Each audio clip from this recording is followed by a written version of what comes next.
The NFL is a funny place. So they're getting ready for the Super Bowl, but they made a sympathy hire that I think is hilarious. A sympathy hire, that being a black head coach. We're going to talk about it right after the bumper. Stay tuned.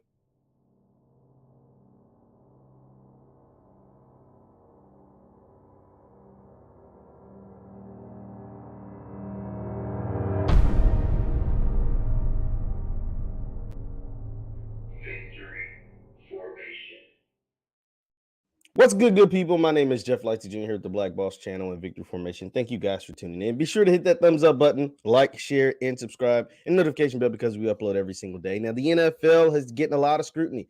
Roger Goodell faced a ton of tough questions Super Bowl week regarding the hiring of, they always call it minorities, but let's be real, let's call it black people. And there was only one black head football coach hired this hiring cycle. I think there were 9 openings. 9 openings, only one black coach got a head coaching job. There's now only 2 black coaches in the entire NFL, and then a couple of multiracials or whatever, and minority hires, minority coaches. And this is interesting because the Houston Texans were the only team to hire a black head coach this offseason, but they also were one of the teams that fired a black head coach after only 1 year, and they hired his defensive coordinator, so there wasn't like much turnover. But the funny thing about the Houston Texans job, so Houston, obviously, they fired a man by the name of David Culley. And shout out to David Culley because he got paid for 1 year, $22 million, essentially for 1 year's worth of work, 1 year worth of work. So I ain't mad. David Culley, he was a lifelong assistant. He finally got a chance to be a head coach.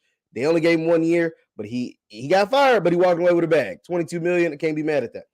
But the Houston Texans were all set to hire a young man by the name of Josh McCown. Now, Josh McCown played in the NFL for 18 years for 9 different teams. So he's got a ton of experience in the league, but he's never coached at any level in the league. No coordinator, no position coach, no intern, no nothing. He ain't never did nothing besides be quarterback for an NFL franchise.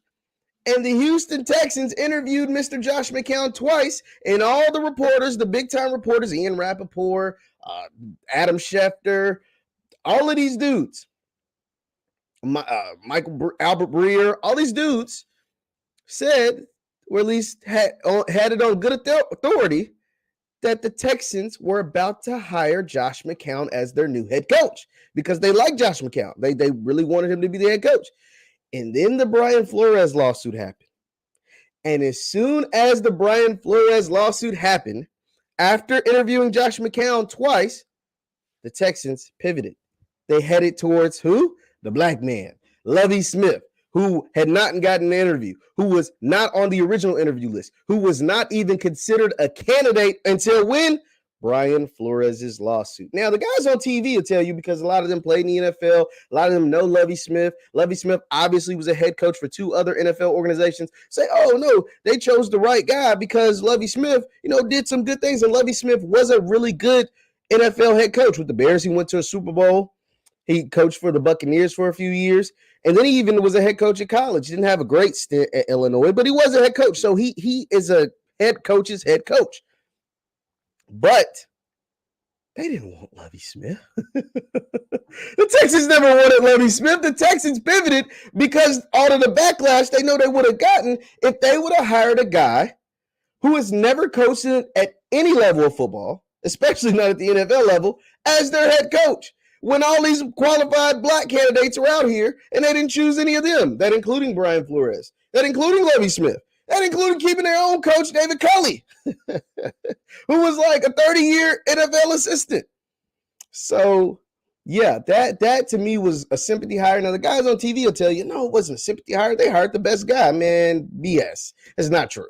That is not true. And that's not to say Lovie Smith can't go elevate from defense coordinator to head coach and have success in Houston. They're not going to have success very fast because Deshaun Watson was out there. It's a really bad roster. I think they're top 3 draft pick. They're not a good team.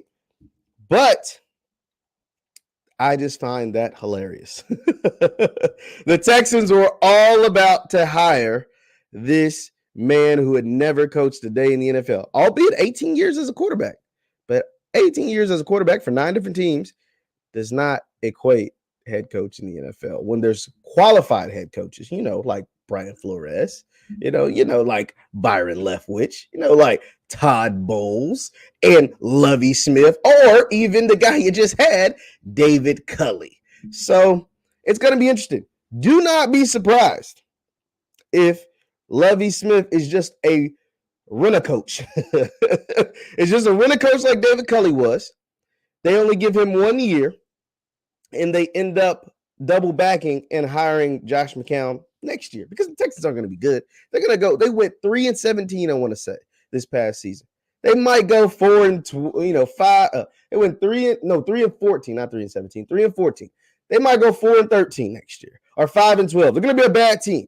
If they fire Lovie after a 5-12 season or a 4-13 season, they're going to double back and go back to Josh McCown. That's just my opinion, because I think this was a PR hire. This was snap. We can't, because the Texans, we know the Houston Texans has their own fair share of some funny politics. When the former owner or the current owner, the dad or whoever said we can't let the prisoners run the prison yard. Remember when he said that about his players? He said, "Oh, whoa. So we can't let the prisoners run the prison yard," talking about his black players on his team when Colin Kaepernick stuff went down. We know what former Texans players have said about the Houston Texans, including DeAndre Hopkins, and what was said to him by the staff and people in management with the Houston Texans. We know that J.J. Watt wanted out of Houston. We know Deshaun Watson, even though he's dealing with his own legal problems, wants out of Houston. So it's going to be interesting to watch this play out. But this was definitely a sympathy hire. Let's see what happens moving forward. Leave your thoughts in the comments down below. Once again, my name is JeffLightsYJr with the Black Boss channel. You can follow me on Twitter at JLightsy7 on Twitter, where I have these kind of conversations at JLightsy7. Thank you guys for tuning in. Be sure to hit that thumbs up button before you head out, and I will see you next time. Peace.